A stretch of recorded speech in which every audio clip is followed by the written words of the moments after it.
जय श्री कृष्णा। श्री मद्भागवत गीता के माध्यम से आज हम गजराज की कथा सुनाएंगे। ये कथा सुनने मात्र से ही पाप नष्ट हो जाते हैं तथा भक्त वत्सल भगवान की कृपा प्राप्त होती है। गजराज त्रिकुट पर्वत पर रहता था। एक दिन वह गर्मी से व्याकुल होकर अनेकों बड़े बड़े हाथियों और हथिनियों के साथ वरुण देव के ऋतुमान नामक बगीचे में अत्यंत विस्तृत सुंदर सरोवर के तट पर पहुंचा। तदंतर वह सरोवर के अंदर घुस गया और अमृत तुल्य जल पीकर हाथिनियों और उनके छोटे छोटे बच्चों के साथ खेलने लगा। उस सरोवर में एक महान बलवान ग्राह रहता था। ग्राह ने गजराज का पैर पकड़ लिया।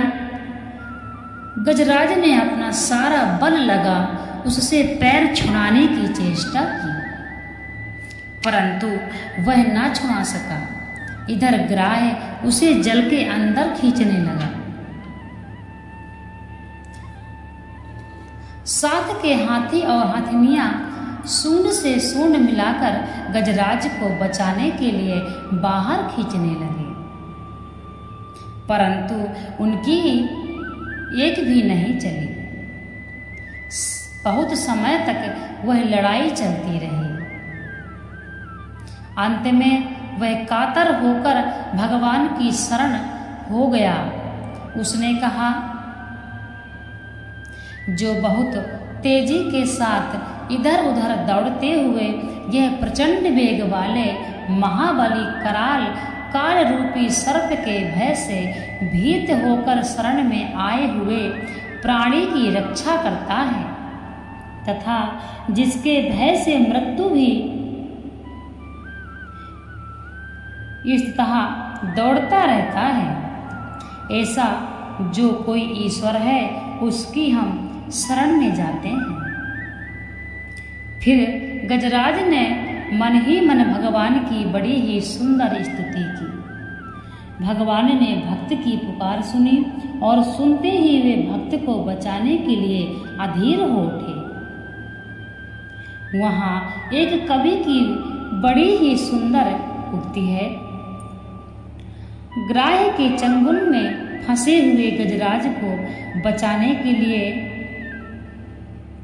पलंग को छोड़ते हुए पार्षदों की परवाह न करते हुए कौस्तुभ मणि को भुलाकर उठते उठते ही गदा गदा इस प्रकार पुकारते हुए लक्ष्मी जी को भी ना देखते हुए और गरुड़ जी पर बिना कुछ बिछाए नंगी पीठ ही चढ़कर जाने वाले भगवान नारायण हमारी रक्षा करें, ऐसा गजराज कहते हैं। हे नारायण हमारी रक्षा करें। अंत समय में गजराज ने सिर्फ नारायण का सहारा लिया और पूरी श्रद्धा भावना से पूर्ण भरोसा रखते हुए गजराज ने नारायण को पुकारा। भगवान कभी भी अपने भक्त का भरोसा नहीं तोड़ते हैं। पहले इस संसार में मनुष्य यदि कोई आपत्ति होती है, कोई परेशानी होती है, तो व्यक्ति पहले 4 लोगों से सहायता मांगता है। इसके पश्चात भगवान को पुकारता है। इसलिए भगवान भी प्रतीक्षा करते हैं। द्रौपदी ने भगवान का सहारा लिया, भगवान ने उनका भरोसा नहीं तोड़ा। इसलिए गरुड़ की पीठ पर चढ़कर भगवान वहां पहुंचे। गजेंद्र ने आकाश में गरुड़ पर स्थित भगवान के दर्शन किए और सूंड से एक कमल का पुष्प ऊपर को उठाकर अत्यंत कष्ट से आर्त स्वर से कहा, हे नारायण, हे सबके गुरु, आपको नमस्कार है। भगवान ने भक्त के प्रेम पूर्वक दिए हुए कमल के पुष्पों को स्वीकार किया अपने सुदर्शन चक्र से ग्राह का सिर काटकर गजेंद्र को महान संकट से छुड़ाया। कहते हैं यदि भगवान पर मनुष्य पूर्ण भरोसा करता है तो भगवान भक्त वत्सल हैं, वह अपने भक्तों की जरूर सुनते हैं।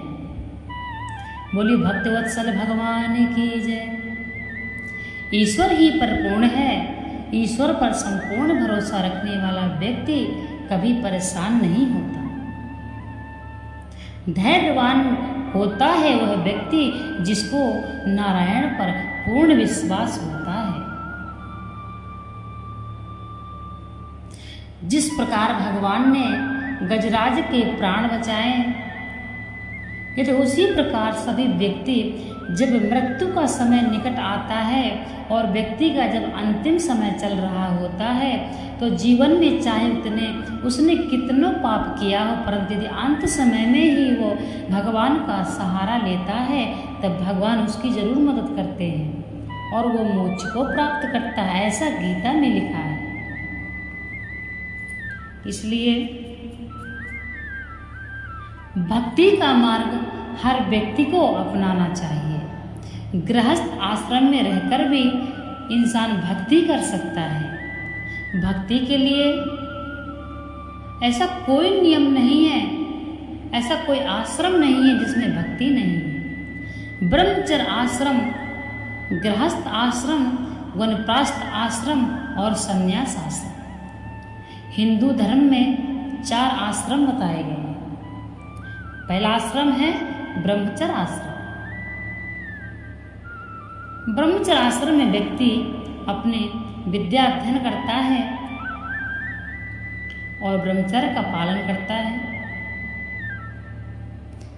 और गृहस्थ आश्रम में व्यक्ति दाम्पत्य जीवन व्यतीत करता है, अपने बच्चे पालता है, माता पिता की सेवा करता है, गुरु की सेवा करता है तथा अपने गृहस्थ को संभालता है।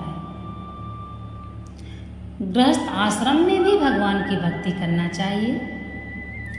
वानप्रस्थ आश्रम में व्यक्ति अपने घर के काम संभालते हुए कुछ समय ऐसा निकालता है, भगवान का भजन करता है। या वो बाग में जाकर या वो एकांत स्थान में जाकर भगवान का भजन करता है, उसे वानप्रस्थ आश्रम कहते हैं। इसके पश्चात चौथा नंबर है संन्यास आश्रम। संन्यास आश्रम में यदि व्यक्ति 75 साल की उम्र में व्यक्ति को संन्यास लेना चाहिए। संन्यास आश्रम में जाने के बाद व्यक्ति अपने घर कभी नहीं लौटता। वह जंगलों में भगवान का भजन करता हुआ, फल फूल खाता हुआ भक्ति का मार्ग अपना लेता है। इस प्रकार से भगवान पर पूर्ण भरोसा होना चाहिए, भगवान पर संदेह नहीं करना चाहिए।